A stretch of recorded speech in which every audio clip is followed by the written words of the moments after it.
La saison 2 de Loki est terminée, mais il reste encore de nombreuses questions sans réponse concernant le final épique de la série. Loki a marqué une énorme transformation pour le dieu de la malice à la suite de son évasion après la bataille de New York pendant le braquage temporel d'Endgame. Après que la saison 1 de Loki ait vu la chronologie sacrée détruite, la saison suivante mettait en vedette Loki et sa nouvelle équipe du TVA se battant pour ajuster le cœur temporel et protéger le multivers. Cette deuxième saison a aussi révélé de nombreux nouveaux détails pertinents pour la saga du multivers, mais ouvre encore plus de portes et de questions restées sans réponse.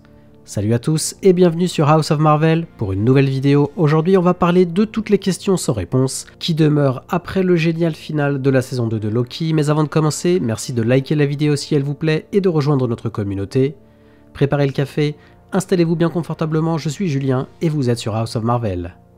Après avoir réalisé que le cœur temporel ne pouvait pas être réparé lors de l'épisode final intense de la saison 2, Loki utilise sa magie pour détruire le cœur et assumer son rôle et ses conséquences. S'érigeant en protecteur du multivers, Loki est finalement devenu un héros, un véritable héros dans le MCU, finalisant et bouclant la boucle de son arc de rédemption, mais laissant son avenir dans la franchise Marvel Studios incertain.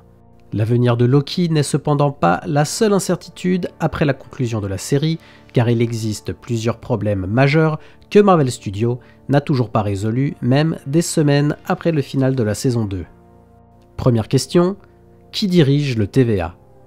À l'origine, le TVA a été présenté comme une organisation qui supervise la chronologie sacrée, éliminant les chronologies et les variants dans le but d'empêcher l'émergence de nouveaux variants de Kang le Conquérant. Le rôle du TVA a radicalement changé dans la saison 2, en particulier après que Loki soit devenu un dieu, et l'organisation supervise désormais les chronologies ramifiées du multivers, mais la nouvelle direction de ce nouveau TVA n'a pas été révélée. Celui qui demeure dirigeait auparavant le TVA en coulisses, mais il semblerait que B15 ait peut-être accédé à un poste de direction à sa place, même s'il n'est pas clair exactement de qui dirige le tout. Deuxième question, Mobius reviendra-t-il au TVA ? Mobius a été vu pour la dernière fois en train d'observer son variant. Il avait été présenté dans la saison 1 en tant qu'analyste du TVA et comme celui qui a pris en charge le cas de Loki dans l'espoir d'employer le dieu de la malice afin de retrouver son propre variant Sylvie. Cependant, après avoir appris la vérité sur le TVA, Mobius aide Loki et Sylvie à réinventer et transformer l'organisation, mais le final de la saison 2 ne permet pas de savoir s'il continuerait son travail. Mobius a été vu pour la dernière fois dans une chronologie ramifiée observant son propre variant Dawn et ses enfants, laissant son avenir dans le MCU assez ambigu. Malgré tout, selon certaines rumeurs, Mobius apparaîtrait dans Deadpool 3 en 2024 aux côtés d'autres membres du TVA. Ensuite, où va Sylvie après avoir parlé à Mobius ? Tout comme Mobius, les prochaines étapes de Sylvie après le final de la saison 2 sont restées ouvertes. Dans les derniers instants de la saison 2, Sylvie parle à Mobius sur une chronologie ramifiée avant de se diriger vers un lieu inconnu. Dans une récente interview avec Games Radar Plus, Sofia Di Martino a déclaré qu'elle aimerait continuer à jouer Sylvie, d'autant plus qu'il semble que sa timeline normale en tant qu'employée de McDonald's soit désormais détruite. Il serait possible que Sylvie remplace Loki en tant que version principale du dieu de la malice du MCU, peut-être même se frayer un chemin dans la continuité principale du MCU et interagir avec d'autres héros, bien que cela reste à voir. Sylvie n'est que l'un des nombreux variants de Loki qui pourraient revenir dans le futur du MCU, car souvenez-vous, le néant à la fin des temps regorge de diverses incarnations de Loki, et cet endroit pourrait être exploré dans les prochains projets de Marvel Studios, notamment Deadpool 3. Autre question, pourquoi Ouroboros se souvient de son passé ? L'un des plus grands mystères introduits dans la saison 2 de Loki était qu'Ouroboros, alias Obi, pouvait se rappeler de son passé. Préposé à l'entretien et réparateur en chef du TVA, Obi possède une vaste connaissance de tous les équipements.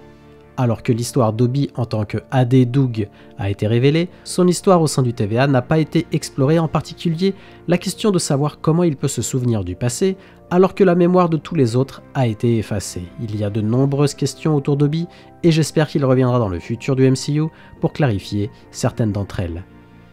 Miss Minute a-t-elle été vraiment reconfigurée ?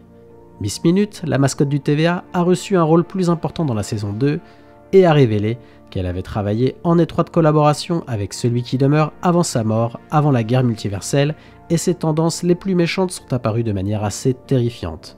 La question est donc de savoir maintenant si elle est réellement rebootée à la fin de la saison 2. Miss Minute a été remise en ligne, mais ses tendances n'ont peut-être pas disparu, ce qui suggère qu'elle pourrait encore être un problème. Autre question, que va-t-il arriver à Victor Timely ? Après avoir interprété celui qui demeure dans la saison 1 de Loki et plusieurs variants de Kang le Conquérant dans Quantum Mania, Jonathan Majors est revenu dans la saison 2 en tant qu'inventeur génial du 19e siècle Victor Timely. Au début de la vie de Timely, Ravonna Renslayer et Miss Minute lui ont donné le guide du TVA, le manipulant pour qu'il conçoive le cœur temporel et le mettant finalement en contact avec Loki et Mobius. Cependant, le final de Loki a réécrit cette histoire puisque Timely grandit désormais sans l'intervention du TVA, ainsi il est toujours un variant de Kang, donc son avenir dans le MCU n'est pas bien clair, bien qu'une théorie suggère qu'il pourrait devenir le super-héros Iron Lad. Ravonna a-t-elle survécu au final de la saison 2 ?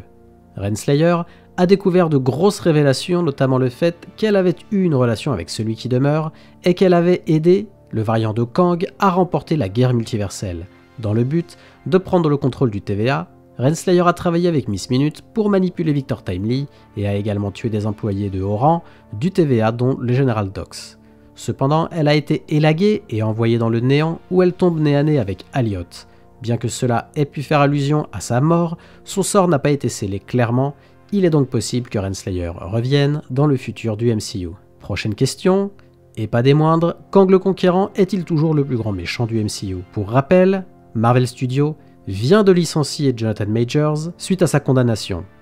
L'avenir de Kang le Conquérant dans le MCU est donc compromis malgré son apparition dans les rôles de Victor Timely et celui qui demeure dans la saison 2 de Loki. Au cours des derniers mois, des spéculations ont suggéré que Marvel pourrait s'éloigner de Kang le Conquérant, laissant entendre que le méchant ne serait plus présenté comme le principal antagoniste de la saga du multivers. À la suite du licenciement de Majors, bien que rien n'ait été encore confirmé, il est possible que la saison 2 de Loki ait marqué la fin de l'histoire de Kang le Conquérant, même s'il reste à voir ce que l'avenir réserve au terrifiant nouveau méchant du MCU. Le réalisateur Destin Daniel Cretton et le scénariste Jeff Loveness ont récemment quitté la production d'Avengers 5, la dynastie de Kang, suggérant que Marvel Studios pourrait orienter le projet de la phase 6 dans une direction radicalement différente. Prochaine question, la guerre multiverselle arrive-t-elle toujours dans le MCU ? La saison 2 a œuvré pour fournir plus d'informations concernant la mystérieuse guerre multiverselle qui a été teasée pour la première fois dans la saison 1, mais n'a pas exploré la bataille en détail. Il a été révélé que Ravonna Renslayer avait joué un rôle majeur dans la guerre, mais il semble que l'idée de nombreux variants de Kang le Conquérant s'affrontant soit encore lentement en train d'être mise en place pour un futur projet, peut-être Avengers 5, qui, je vous le rappelle, ne s'appelle plus la dynastie de Kang, en 2026. Bien que les récents développements puissent mettre des bâtons dans les roues des travaux de Kang, il est possible qu'on puisse encore voir une guerre multiverselle dans l'avenir du MCU, même si on ne sait pas quelle forme cela prendra. Loki reviendra-t-il dans le futur du MCU ? Le voyage de Tom Hiddleston en tant que Loki du MCU semble être terminé après la saison 2, car le dieu de la malice a renoncé à son passé méchant et est devenu un véritable dieu. Loki veille désormais sur les branches du multivers et utilise sa magie pour assurer leur survie. Ainsi, il s'est résigné à une éternité d'isolement, mais protège ses amis et sa famille à travers le multivers. Cela suggère peut-être que Loki ne pourra pas facilement revenir dans le futur du MCU, bien qu'avec la fin de la saga du multivers, avec Avengers Secret Wars de 2027, il est possible que son nouveau rôle soit de courte durée. À vous de me donner votre avis maintenant, que pensez-vous de ces portes ouvertes sans réponse et quelles sont vos attentes et comment voyez-vous l'histoire d'Avengers 5 ? Faites-le moi savoir en commentaire et n'hésitez pas à me faire parvenir vos théories, j'adore les lire et en débattre avec vous. Et comme d'habitude, merci d'avoir regardé cette vidéo, si elle vous a plu, merci de la liker et de me donner votre avis en commentaire. Aussi, pour ne pas louper mes prochaines vidéos, abonnez-vous et activez les notifications. À la prochaine sur House of Marvel.